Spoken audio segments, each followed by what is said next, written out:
Örgü Mü Dediniz kanalımdan dünyadaki tüm dostlara selamlar, sevgiler, saygılar. Örgü Mü Dediniz kanalıma hepiniz hoş geldiniz. Bu videomda sizlere tığ işi motiflerden oluşan bu güzel erkek hırka yapımını sizlere anlatmak ve paylaşmak istiyorum. Umarım sever ve beğenirsiniz arkadaşlarım. Beğeni ve yorumlarınızı videomun alt kısmında yapabilir. Ayrıca paylaşımda bulunarak daha çok kişilere ulaşımını sağlayabilirsiniz. Evet, şimdi gelin bu güzelliği hep birlikte örelim arkadaşlar. Evet arkadaşlar, motiflerden başlıyoruz. Bakın şu şekilde bir motif yapacağız. Motiflerimi ve hırkamı yaparken Himalaya Everyday Super Lux ipi kullandım. 3.75 milimde tığ kullandım arkadaşlarım. Şimdi öncelikle bir halka yapıyorum. Şöyle biraz ipi fazla bıraktım gördüğünüz gibi. Şöyle alıyorum. Bir tane zincirle sabitliyorum. Daha sonra bir miktar yükseliyorum. Arkadan şu şekilde alarak öne geçirdim ipimi ve bir tane ikili trabzan yapıyorum. Hemen yanına iki tane ikili trabzan yapıyorum. 1 2 tane zincir çekiyorum. Tekrar 3 tane ikili trabzan yapıyorum. 1 2 3 2 zincir, 3 tane ikili trabzan. 4 defa tekrarlamış oluyoruz bu işlemi. 2 3 1 2 zincir, 1 2 3. Şimdi bu sonuncu olan yerim. Buna geldiğimde şu ipimi iyice sıkılaştırıyorum. Bakın şu şekilde alıyorum ve onunla birlikte tamamlıyorum, çekiyorum ikisini birlikte. Sonra bir tane buraya zincir çekiyorum. Üzerine bir aldım. Hemen gelip bu ilkinin üzerinden yükselerek yaptığımız ikili trabzanımızın hemen üzerinden giriş yapıyoruz. Şu şekilde ve üçünü birlikte çekiyoruz. Şöyle bir yer oluşturduk ilk sırada. Şimdi bir miktar yükseliyorum yine. Arkadan şu şekilde giriş yapıyorum. Bunu da alıyorum.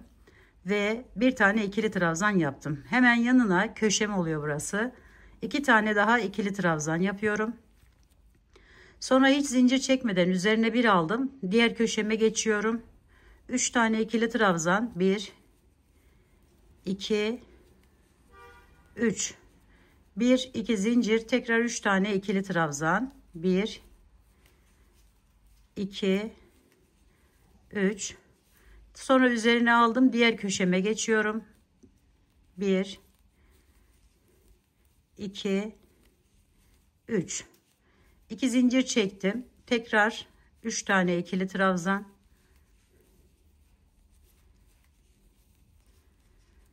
Üzerine aldım. Son köşemi de tamamlıyorum. 1 2 3. 2 zincir. Tekrar 3 tane ikili trabzan. Bu köşemin yarısını yapmıştım. Şimdi diğer yarısını yapıyorum. Yani 3 tane ikili trabzan yapıyorum. 1 2 3 Yine bir tane zincir çektim. Üzerine bir aldım. Geliyorum, hemen bu üstünden giriş yapıyorum. Ve buraya hepsini birlikte çekiyorum. Evet, ikinci sıramızda bu şekilde tamamladık. Şimdi üçüncü sıraya geçiyoruz. Şu şekilde aldım.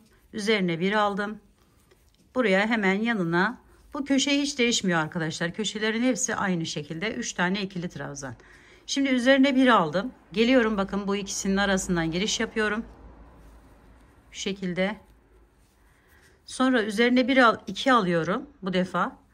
Bu ilk başta birinci sırada yaptığımızın ortasından giriş yapıyorum bu şekilde ve üçlü trabzan yapıyorum buraya. 1 2 3. Sonra hemen yanına bir tane daha ikili trabzanımı yapıyorum. Köşeye geçiyorum. Köşede dediğim gibi 3 tane ikili trabzan, 2 tane zincir, tekrar 3 tane ikili trabzan. 1 2 3. Üzerine bir aldım. Buradan giriş yapıyorum tekrar ve buraya bir tane ikili trabzan, üzerine 2 doladım. Alta iniyorum, bakın buraya. Buradan giriş yapıyorum bu şekilde ve buraya üçlü trabzanımı yapıyorum. Sonra tekrar yanına ikili trabzanımı yapıyorum. Devam edelim. Aynı şekilde diğer kenarları da tamamlıyoruz.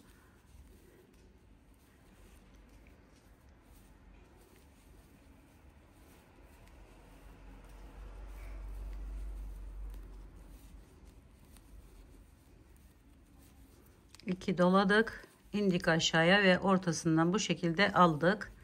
Sonra üçlü trabzanımızı yapıyoruz.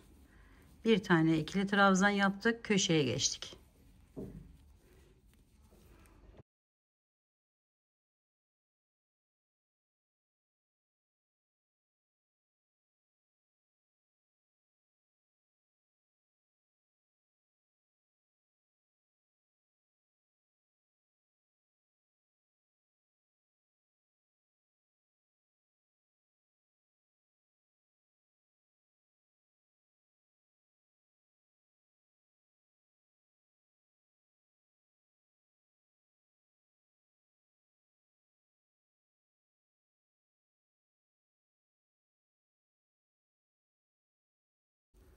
Evet, dördüncü sıraya geçtiğimizde yine köşemizi normal bir şekilde tamamlıyoruz. Bu defa alta iniş yapmadan, bakın buradan giriş yapıyorum ikisinin arasından. Şöyle göstereyim.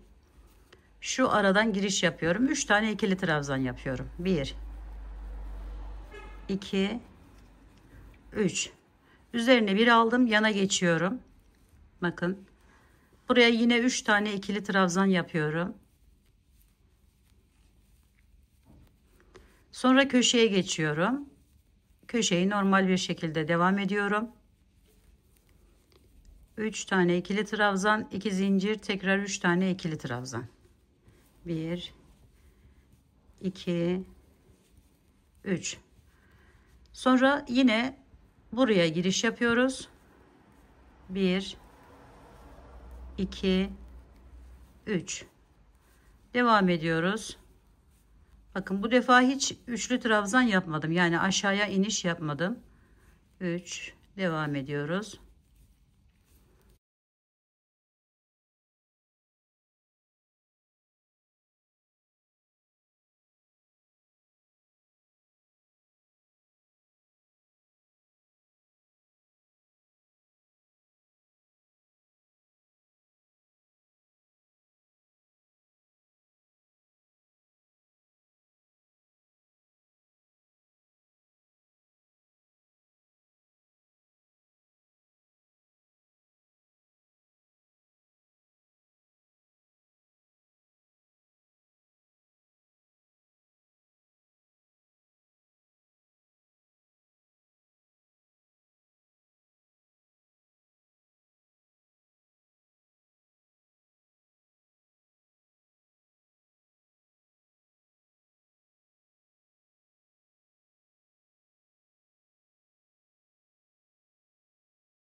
Evet, bu şekilde de bu sırayı tamamladık. Şimdi 5. sıramıza geçiyoruz. Şöyle yükseldim. Arkadan alıyorum, yine köşemi normal bir şekilde yapıyorum. Şimdi üzerine bir aldım. Bu aradan giriş yapıyorum. Bir tane ikili trabzanımı yaptım. Üzerine 2 doladım. Bakın şuradan giriş yapıyorum bu defa. Şöyle aldım ve üçlü trabzanımı yaptım. Hemen birinciyi yaptıktan sonra devam ediyorum arkadaşlarım. Bakın hemen buraya giriş yapıyorum. Sonra üzerine 2 alıyorum. Bu alttaki yapmış olduğum bu üçlü trabzanımın içerisinden bu şekilde giriş yapıyorum ve şöyle alarak çekiyorum. Üçlü trabzan yapıyorum. Sonra bir tane ikili trabzanımı yapıyorum. Devam ediyorum. Şimdi buraya geçiş yapıyorum. Bir tane ikili trabzan, 2 doladım. Alta inip buradan alıp üçlü trabzanımı yapıyorum. Sonra bir tane ikili trabzan yapıyorum. Köşeyi normal bir şekilde devam ediyorum. 3. 5. sıra, yani bir sıra normal bir şekilde yaparken ikinci sırada bu üçlü trabzanlarımızı yapıyoruz arkadaşlar. 2 tane zincir çektim. Devam ediyorum. 3 tane ikili trabzan, 1 2 3. Üzerine biri aldım. Geçiş yapıyorum buraya, araya. İkili trabzanımı yapıyorum.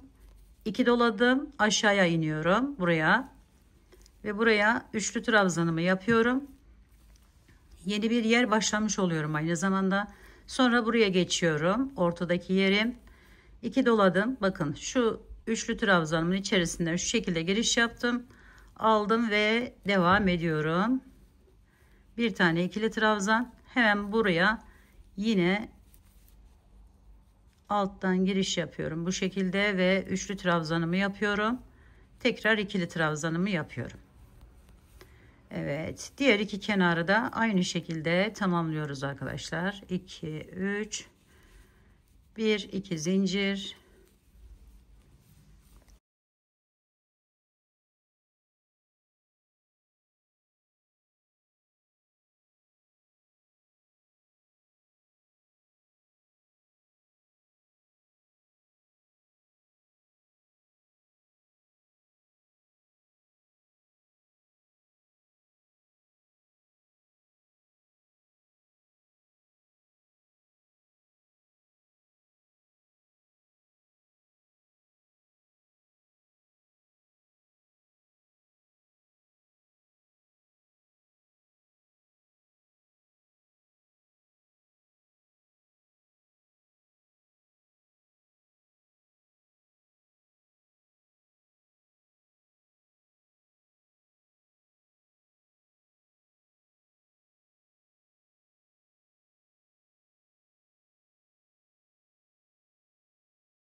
Evet, bu sırayı bakın bu şekilde tamamladık. Şimdi bir alt sırada yaptığımız gibi bütün hepsinin içerisine, aradaki yerlerimizin hepsine ikili trabzanlar yapıyoruz. Üçer tane arkadaşlarım. Şöyle yaptım. Geçtim bu araya. Bakın. Buraya 3 tane ikili trabzan yapıyorum. 1 2 3. Devam ediyorum. 1 2 3. Yani üçlü trabzan yapmayacağız bu defa. Hepsine ikili trabzanlar yapıyoruz. Aralara üçer tane. Şöyle devam edelim. 2 ve 3. Köşeye geçtik. Normal bir şekilde devam ediyoruz.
Evet arkadaşlarım, bu şekilde bu sırayı da tamamladıktan sonra şimdi bu benim son sıram.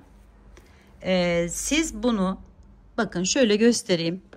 Yine üçlü trabzanlar yaparak devam edeceğimiz sıramız şöyle. Şimdi bu hırkayı yapacağınız kişinin şu omuz arası arkadaşlarım, iki omuz arası ne büyüklükteyse dilerseniz 2 tane de yapabilirsiniz bu motiflerden ve ikisini yan yana ekleyerek yapabilirsiniz. Yani bunu büyüterek böyle kocaman bir motif haline getirebilirsiniz. Ben öyle olmasını istemedim. Ben 4 tane motif kullandım. Toplam 7 sıra devam ettim ve şöyle benim için yeterliydi. Şu 4 tane yan yana motif yapmış oldum arkadaşlarım. Bunun daha sonra tam olarak açıklamasını size yapacağım. Aşağıya ne kadar yaptım, şeye ne kadar yaptım.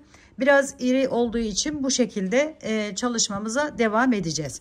Şimdi benim bu son sıram ve ekleme sıram. Aynı zamanda onu da şöyle göstereyim. Son sırayı, yani ben 7 sırada bitirdim. Bunu dediğim gibi daha büyük yapabilirsiniz. Buraya 3 motif yapabilirsiniz. 2 motif yapabilirsiniz.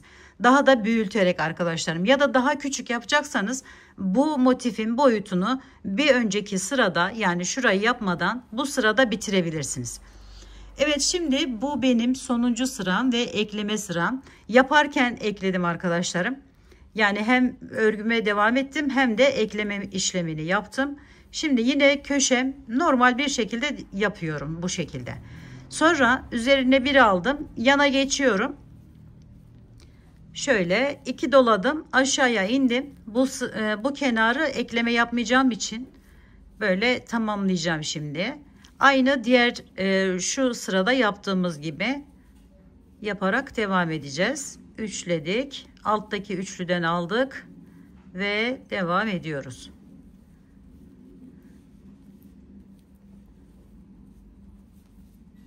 Şuradan aldım.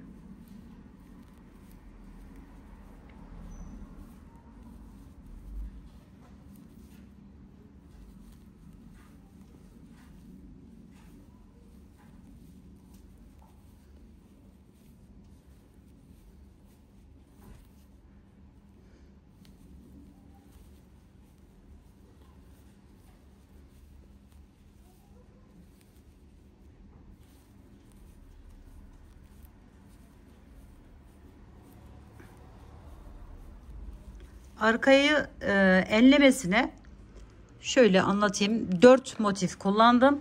Kollarına 4 motif yaptığımda çok büyük olduğu için kol kısımlarında arkadaşlarım 3 motif kullandım. Bakın şöyle 3 motif kullandım. Aşağıya doğru ise şöyle uzunluğunu dilediğiniz uzunlukta yapabilirsiniz bu arada. 1, 2, 3, 4. Yani aşağıya doğru da 4 sıra yapmış oldum. Böyle tamamladıktan sonra bakın şimdi kolunu ekledim.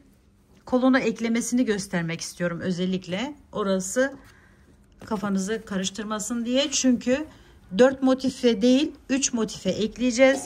Şöyle motifin bir tanesini bu alt kısmında, hem öne bakan kısmında hem de bu şeye arkaya bakan kısmında göreceksiniz arkadaşlarım. Bakın şöyle. Burada yaptığımız 4 motifin şöyle bir boşluk oluşuyor. Onu göstereceğim şimdi size.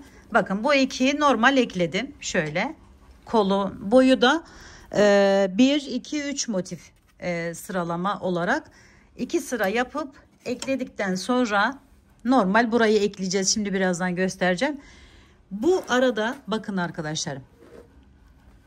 Buraya şurası bir motifim. Buraya yarım ekleyeceğim için, yani yarısı bu tarafa, yarısı da bu tarafa olacak.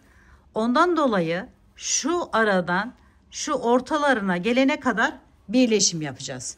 Şimdi bu motifimiz burada dursun.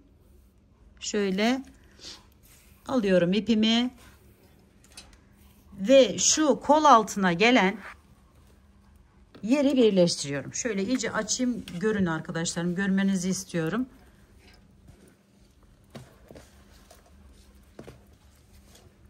Şöyle bakın. Burası kol altına gelecek. Şimdi buraya 3 motif yaptığımız için kola bir motifimizi yarısını buraya ekleyeceğiz, yarısını buraya ekleyeceğiz. Dolayısıyla şuradan alıyorum. Hemen şu birleşim yerim diğer motiflerle. Bu iki motifi, yandan devam eden iki motifi ortaya kadar birleştiriyorum. Şöyle girişimi yaptım. İpimi tutunuyorum. Sonra biraz yükseliyorum şu şekilde. Bakın burası arkaya motifim. Hemen şuradan giriş yapıyorum. Şöyle alıyorum. Sonra geçiyorum. Karşılık gelen şuradan buraya ekliyorum. 1, 2, 3 tane zincir çekiyorum. Devam ediyorum. Bakın şuradan giriş yapıyorum. Alıyorum. Şu şekilde bağladım. Sonra karşılık gelen yerinden giriş yaparak bağlıyorum. 1, 2, 3 tane zincir çekiyorum. Geliyorum şu oraya. Diğerine geçtim. Hemen orayı da birleştiriyorum. Ve ortaya gelmiş oluyorum. Bakın. Ortadaki motifime geldim. Yerime geldim. Pardon. Şöyle hemen 1, 2, 3 zincir çektim. Şöyle alıyorum. Buraya bağlıyorum. Bunu da buraya bağlıyorum. Şimdi burayı bağladıktan sonra bu eklediğim ipimi kesiyorum. Ekleme yapacağım motifim arkadaşlarım. Şimdi bir yarısını buraya, bir yarısını bu tarafa, yani bir kenarını buraya ekleyeceğiz. Şöyle önce buradan başlayacağız tabi. Şuraya ekleyeceğiz üst taraftan. Çünkü burası boşta kalacak. Diğer bütün kenarlarını şöyle ekleme yapacağız. Şimdi buradan başlayalım. Şöyle aldım.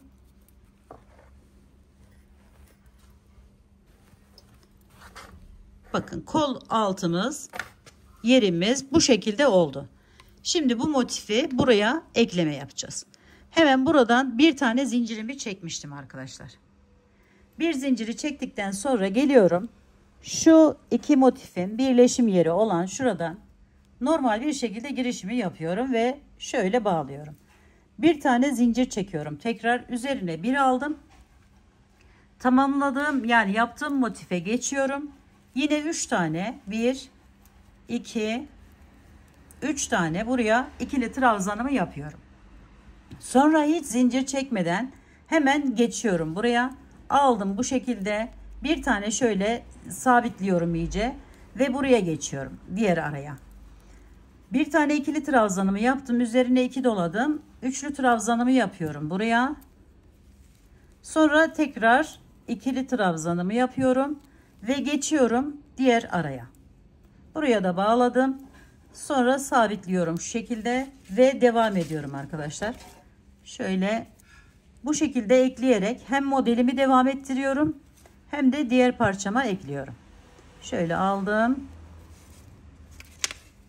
Kol altına gelecek olan motifi yapıyoruz arkadaşlar şu anda.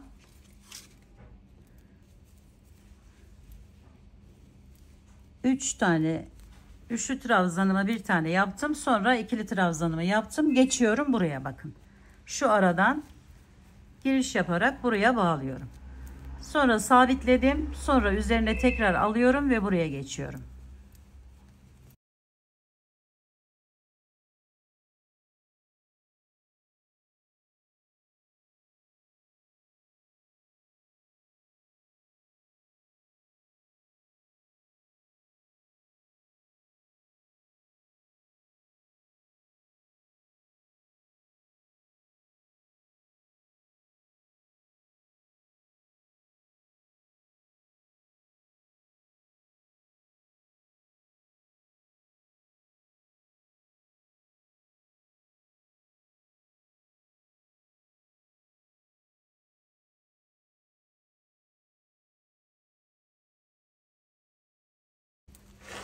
Şöyle iyice görünsün arkadaşlarım. Bilen arkadaşlarım anlamıştır. Bilmeyen arkadaşlarım için biraz daha yavaş anlatmaya çalışıyorum. Şöyle geldim. Ekledim buraya da. Şimdi bunun Hemen karşılık gelen yerine geçtim. Oraya ekledim, sabitledim. Sonra köşeye geldim bakın. Köşeye 3 tane normal ikili trabzanımı yapıyorum. 2 3. Şimdi bir zincir çektim ve geliyorum buraya. Bakın. Şuradan giriş yapıyorum. Şu şekilde kaydırarak bağladım. Bir zincirimi çektim. Hatta şu ipimizi de şöyle alalım. Sonra üzerine bir aldım. Geçiyorum şimdi motifimin bu kenarına. Bakın. Şurada yarım bıraktığımız yer. Ortaya kadar bu da önde, diğer tarafında arka tarafına eklemiş olacağız. Yani hiçbir şey yapmıyoruz arkadaşlar. Bakın fark ettiyseniz böyle devam edeceğiz. Bu kenarı da buraya ekleyeceğiz. Şöyle. Sonra bu kenarı da buraya ekleyeceğiz. Ve burayı tamamlamış olacağız. Şöyle geldim. Şimdi üzerine bir alıyorum. Bu köşemin diğer kenarını yapıyorum. 1 2 3. Şimdi bunu alıyorum. Bakın bu tarafa geçtim. Hemen buradan giriş yapıyorum ve bağlıyorum. Sonra sabitliyorum. Diğerine geçiyorum. Bir tane üçlü trabzan.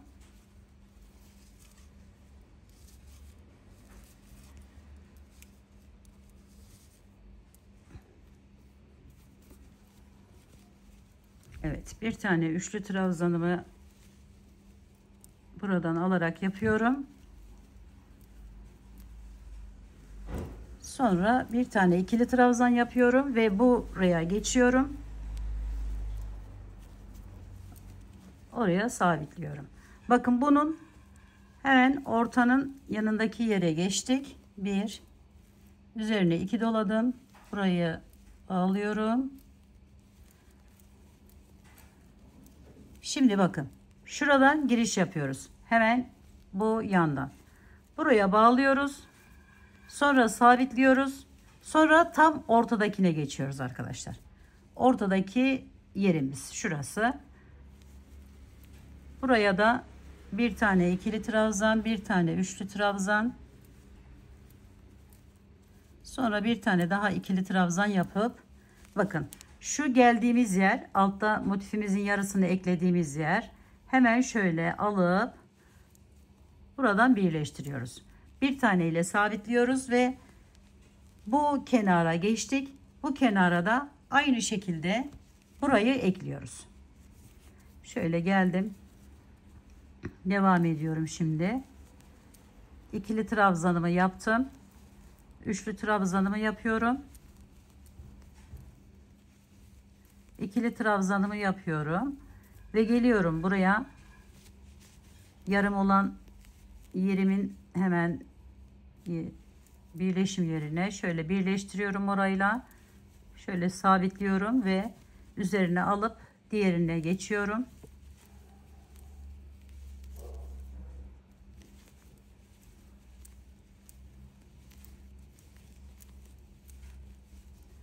Şimdi buraya bağlıyoruz. Sabitledik. Şimdi köşeye geldik arkadaşlar. Bakın aynı zamanda diğerlerinin de köşe birleşim yeri burası. Şöyle aldım. Hemen köşeden girişimi yapıyorum. 3 tane ikili trabzanımı yapıyorum önce. 2 ve 3. Bir tane zincir çektim. Sonra buradan şöyle hepsinin birleşim yerinden giriş yapıyorum. Ve birleştiriyorum. Üzerine bir aldım. Şimdi bunu şöyle göstereyim size. Bakın.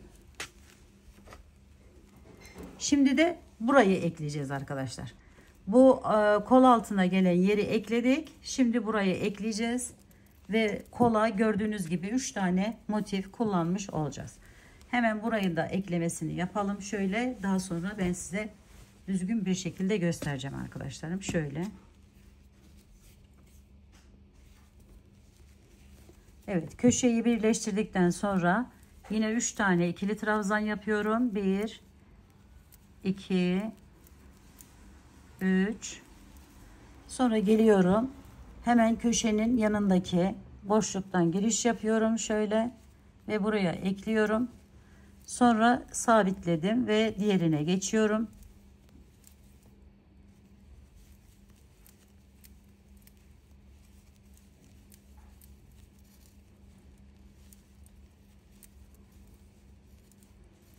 Böyle de bu kenarı diğer kenara ekleyerek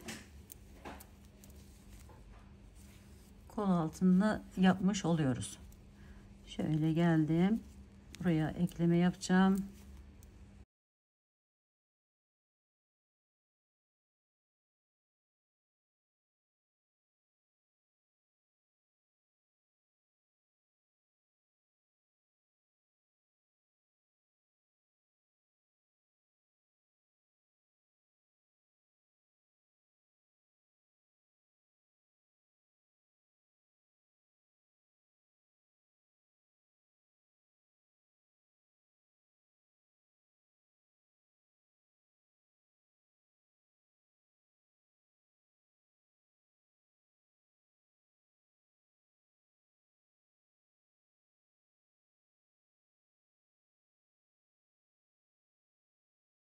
Şimdi köşemin diğer yarısını tamamlıyorum. Yani 3 tane ikili trabzan yapıyorum.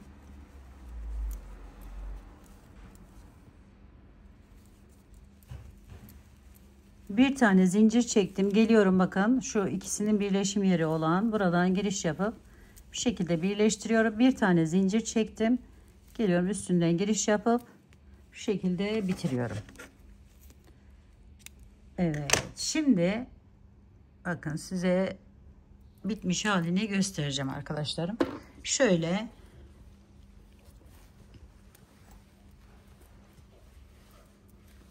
ne yaptığımızı buradan daha net bir şekilde görebileceksiniz. Bakın. Evet, şöyle. Buraya yarısını ekledik. Bu motifimizi de yarısını bunun diğer bu kısmına, yarısını da bu kısmına ekledik ve böyle bir görüntü elde ediyoruz. Burası bizim kol yerimiz olmuş oluyor. Bunlarda herhangi bir sıkıntı yok. Aynı şekilde normal bir şekilde ekleyerek devam ediyoruz. Şimdi aynı şekilde buradan başlayacağız. Bura kenarımız zaten normal oldu. Bakın şu boşluğa bir tane motifimizi ekleyeceğiz. Yani 2 tane daha motif yapacağız. Aynı gösterdiğim şekilde aşağıya doğru ekleyeceğiz. Ve daha sonra lastik kısmına geçeceğiz. Orayı da ben sizlere göstereceğim. Şimdi bu iki motifi de tamamlayalım arkadaşlar. Evet arkadaşlarım, ben 3. motifimi de eklemesini yapıyorum.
Evet, son yarımı da yaptım. Geliyorum, köşeden birleşimimi yapıyorum. Şöyle bir zincirimi de çektim ve getiriyorum, buraya bağlıyorum. Şimdi arkadaşlarım, bu son ve kol ağzı olduğu için diğer kolda gördüğünüz şunun gibi lastik yapacağız. Toplam 16 tane yerim olacak. Yani burayı küçülteceğim arkadaşlar. Onu da şöyle bakın, buradan 1 2 3 tane zincir çekiyorum. Bu defa üzerine bir alıyorum. Geliyorum, bakın burayı atlıyoruz. Hemen şu yerden giriş yapıyorum, ortasındakinden. Bir de yanından 2. Sonra üzerine bir alıyorum. Bu ikisini atlıyorum, yani şu arayı atlıyorum. Biraz küçülteceğim arkadaşlarım, ama bunu şeylerde yapmayacağız. Önlerde ve yanlarda yapmayacağız, diğerinde. Onu da göstereceğim ben birazdan sizlere. Şöyle atlayarak, şimdi 1 2 atladık, buraya geldik, bunu alıyoruz. Bunu kola göre ayarlamanız gerekiyor. Şöyle aldım. Daha sıkı, daha serbest de yapabilirsiniz bu arada. Toplam 8 tane düz olan yerim var diğerinde, yani bunda şu düz olan, yani önden aldığım yer var. 8 tane de bu aralarında var arkadaşlarım. 16 tane bu şekilde ikili yerler yapacağız. Şimdi o ayarlamayı yaptıktan sonra bu şekilde devam edeceğiz. Burada gördüğünüz gibi 2 ön 2 arka şeklinde. Şimdi 2 arkayı yaptık, 2 öne geçtik. Şöyle buradan alıyorum, bu aradakini atladım. 2 önü yapıyorum bu şekilde. Şimdi 2 arkayı yapacağım. Bakın bu birleşim yeri 2 motifimin. Hemen şuradan giriş yapıyorum. Bir de hemen yanından 2. Evet, şimdi 2 düze geçtik.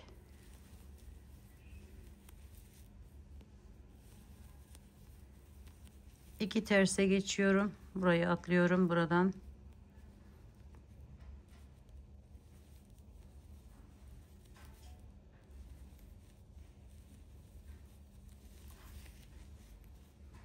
İki düze geçtim. Şimdi bir saymak istiyorum arkadaşlarım, kaç tane olmuş. 16 tane yerim olacak. 1 2 3 4 5 6 7 8, bu 9. yerimiz. Hemen şurayı atladım. 10 11 12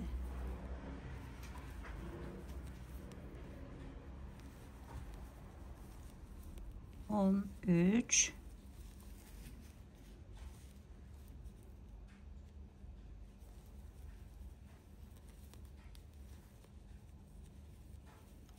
14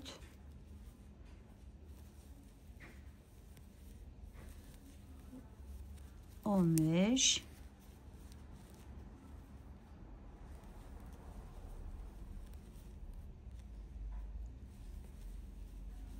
16. Şu araya hemen geldim. Burada 2 tane düzüm olduğu için buraya hemen şöyle 2 tane, bakın 2 tane ters var. Hemen şuradan alıp bir tane de daha düz yapıyorum ve getiriyorum. Bu zincir çektiğim yerden giriş yaparak buraya bağlıyorum. Şöyle. Evet. Şimdi bunu ikinci sırası aynı az önce yaptığımız gibi 1 2 3 tane zincir çektik, üzerine bir aldık. Düzleri önden bu şekilde alarak devam ediyoruz. Tersleri ise arkadan şu şekilde giriş yapıp alıyoruz. Bu şimdi benim 16 tane, ama sizin yapacağınız ölçüye göre değişecektir arkadaşlarım. Onu da söylemeden geçmeyeyim. Diğeri 16 tane diye bunu da 16 tane yapmam gerekiyor. Hani büyüklüğüne göre değişir. Daha küçük yapacaksanız örneğin daha az yapmanız gerekiyor. Evet, bu şekilde devam ediyoruz arkadaşlarım. İkinci, üçüncü, dördüncü sıra, artık ne kadar isterseniz burayı uzatabilirsiniz. Şimdi burada yaptığımız azaltmaları arkadaşlarım, burası anlaşılmıştır diye ümit ediyorum. Burada yapmış olduğumuz azaltmaları buralarda yapmıyoruz. Bakın şu yaka kısmında, özellikle yakanın bu köşe dönüş yerlerine yine aynı köşede yaptığımız gibi 2-2 arttırarak devam ediyoruz ki böyle düzgün dursun diye. Bakın ben düğmelerimi de diktim. Şu da alt kısmı da aynı şekilde. Daha sıkı isterseniz burada 1-2 tane böyle atlayabilirsiniz. Daha sıkı olsun diye. Ben olduğu gibi insin istediğim için bu şekilde yaptım. Birazdan biraz daha detaylı bitmiş haliyle sizlere göstereceğim arkadaşlarım genel görünümünü. Evet arkadaşlarım, kollarını da bakın bu şekilde tamamladım. Şimdi kısaca bir bilgilendirmek istiyorum sizleri. Bakın önlerde 2 sıra şeklinde şöyle motifimiz var. 2 sıra. Arkada 4 sıra, yani yan yana 4, en genişliği 4. Boyu da 4. 1, şöyle sayalım. 1, 2, 3, bir de burada var 4 arkadaşlar. 1, 2, 3, 4 tane motif var. Yani 4'e 4 olarak yapmış olduğum bir hırka oldu. Şu kollarında ise 3 motif var arkadaşlar. Şöyle biri burada, biri burada, biri de burada. Uzunluk olarak da yine 3 tane. Ve böyle bir güzellik. Kenarlarını da az önce sizlere gösterdim. Şöyle lastikle çevirdim. Yaka kısmı bakın şöyle duruyor. Şöyle göstereyim. İsterseniz bu şekilde dik bir şekilde kullanabilir. İsterseniz de şöyle buraları yatırarak şu şekilde kullanabilir arkadaşlarım, yaptığınız kişi. Evet, umarım sevmiş ve beğenmişsinizdir arkadaşlarım. Yapacak olan arkadaşlarıma şimdiden kolaylıklar diliyorum. Örgümü dediniz kanalıma abone olmayı, beğenmeyi, yorum yapmayı, paylaşımda bulunmayı unutmazsanız çok mutlu olurum. Bir dahaki en farklı, en değişik örgü model, teknik ve tasarımlarında görüşmek üzere. Hoşça kalın, sağlıkla kalın. Allah'a emanet olun arkadaşlar.